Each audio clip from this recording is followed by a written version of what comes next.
The most detrimental thing that's happened to me in my life. Turned out that not only did he believe that I had raped someone the year before, but a lot of people, pretty much everybody that had known this girl or had known of this girl, knew about it and thought that I had done that. Initially, it was just the DMs. And then it turned into someone, I don't want to just blame her for this, but someone turned it into sexual assault.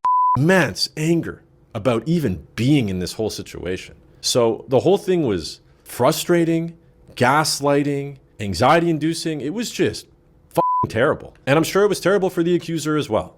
Okay? But with that being said, that does not make it even remotely okay. What she did was wrong and has had massive consequences for my life that I'm still dealing with years later. I literally felt like my life was taken from me.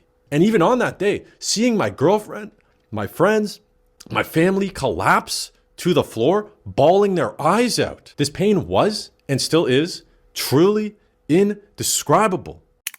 There's a video online. A man sitting in front of a camera, speaking calmly, walking through the worst 4 years of his life. There's no music, no dramatic cuts. His name is Jack, and the first thing you notice before you process a single thing he's saying is his composure. So here's what happened on paper. August 2020, Jack, a content creator, YouTuber, known for his street interviews and prank content, meets someone on Tinder. They go back to his place, and what follows, according to Jack, is a consensual encounter. Enthusiastic, ongoing. She initiates, she stays. 2 days later, she emails her therapist, not about assault, not about trauma, about a video. She is worried he recorded something compromising. And that's the email. And that's where all of this starts. An email to a therapist about whether a video exists, sent 48 hours after the night in question. February 2021, 6 months later, Jack is charged with sexual assault. October 2022, the charges go public after she contacts a local newspaper. 2024, trial and conviction. As of the time of this recording, his retrial was rejected. I want to be careful here because this topic, false accusations, sexual assault trials, the credibility of testimony, sits in a territory where people have strong reactions before they've heard anything. And I understand why. There are stakes on every side of this. People's lives are the currency. So I'm not going to tell you what to conclude. I'm going to walk you through what the evidence actually shows. And I'm going to let you sit with the parts that don't add up. Jack's content, for context, his channel was the kind of thing that was popular in the mid-2010. Street pranks, interviews, the occasional social experiment. He had a following, he had income. He also notably had developed a practice of recording consent videos before encounters with women he met online. The defense argued this was documented legal protection, a common practice among public figures navigating exactly this kind of risk. The judge was not permitted to consider that evidence, and we'll come back to that. The video itself, Jack says, he attempted to film a brief consent video before anything happened. She said no, and he deleted it in front of her. She watched him do it. That moment, her watching him delete the footage, is the thread this entire case unravels from. 2 days later, there wasn't an email to her therapist about what he did to her body. Instead, it was about whether the deletion was real. Does he still have a video of me? That's the question driving the email. Now here's where the timeline starts to fracture. According to Jack, her statements to the therapist, to police, to friends, to family, and then finally under oath at trial, contain contradictions. Not small ones, not the kind of inconsistencies you'd expect from someone recounting a traumatic event weeks or months later, structural ones. The kind where the story changes depending on who's asking. Whether he forcibly removed her shirt, or she took it off herself, those are two different accounts. whether she was silent the entire time, or whether she was making sounds that any reasonable person would interpret as consent. Two different accounts. Whether there was bruising, whether there were bite marks, she alleged both. A nurse examined her less than 24 hours after the encounter. No injuries. None. The physical evidence, or the complete absence of it, doesn't prove innocence. Bodies respond to trauma differently. That's real. But it does create a question mark next to a specific claim that was presented as concrete.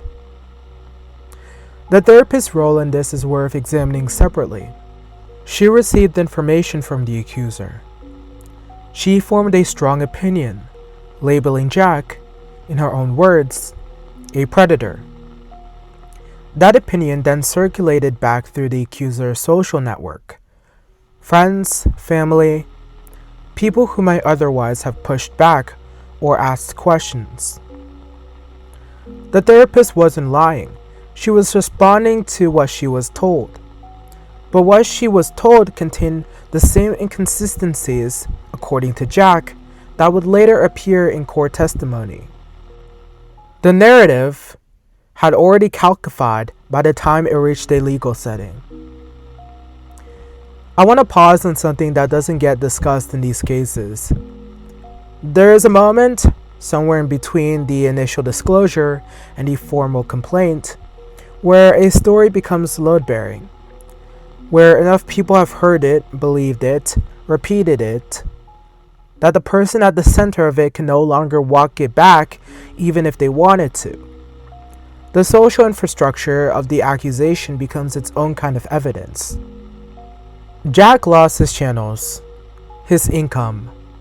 He was banned from local establishments. He received death threats. He spent hundreds of thousands of dollars on legal costs. That happened before the trial, before a verdict, based on a newspaper article, a rumor, and a charge. Before I go further with Jack's case, I want to introduce someone else entirely.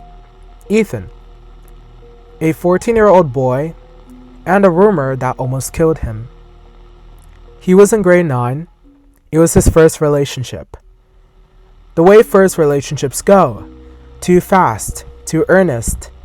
You say things you don't fully mean yet because you don't know what the meaning of them actually requires. The relationship lasts 2 months, and then it ends over Christmas break. What follows is silence. And later, dirty looks, whispers, teachers who used to be neutral suddenly aren't, friends who disappear without explanation. 4-5 months pass before he finds out why. She had told people he assaulted her. She also shared explicit private messages publicly. He was 14. The next 2 years, social isolation, mental health free fall, multiple suicide attempts, and then hospitalization. In his video, he said, "There's almost no way of defending yourself when it comes to something like this." 2 guys, 2 different stories, 2 different scales. One is navigating the Canadian legal system, an imminent present sentence, the erosion of everything he built. One is a teenager trying to survive high school. What connects them isn't gender. It isn't even the false accusations specifically. It's the way a narrative, once it achieves a certain velocity, stops being about truth. It becomes about momentum. People want to hear something scandalous. That's not cynicism. It's just how social information spreads. The more dramatic the story, the faster it moves. The less friction there is to slow it down and ask whether it's accurate. I've done it myself. I'd watch a video and form a conclusion. The thing is, the person it's about has no other choice but to stand there and take it.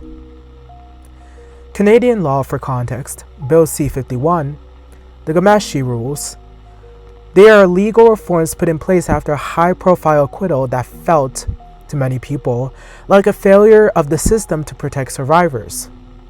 The intent was legitimate. However, the execution created a set of constraints that, in Jack's case specifically, prevented his defense from introducing the consent video as evidence, prevented full access to certain communications, restricted the scope of cross-examination in ways that made the contradictions harder to surface. The appellate process is focused on procedural errors, not factual review, not a fresh look at whether the evidence actually supports the conviction. He needs the court to find a technical legal mistake, not to agree that the story doesn't hold together. That's the window he's working with. I'm not here to tell you he's innocent. I don't know. I wasn't there. Neither were you. What I can tell you in this case, examined carefully, contain enough unresolved contradictions to make the conviction uncomfortable, not impossible. And the legal structure designed to protect victims may, in this specific instance, have made it harder to examine whether the story was true. There's a version where the initial concern about the video became the seed of something that grew beyond what it was. There's a version where a system designed to correct for one kind of injustice produced another kind. All three of those can partially be true. That's the honest answer. It's not satisfying, but a satisfying answer and an accurate one are not always the same thing. The teenager in the second story eventually met someone in grade 11 who didn't believe the rumor. She simply looked at him and decided the story didn't fit the person. He said that was the beginning of coming back. It was about one person choosing not to accept momentum as proof. And that's not a policy recommendation. It's not even a systemic solution. It was just empathy.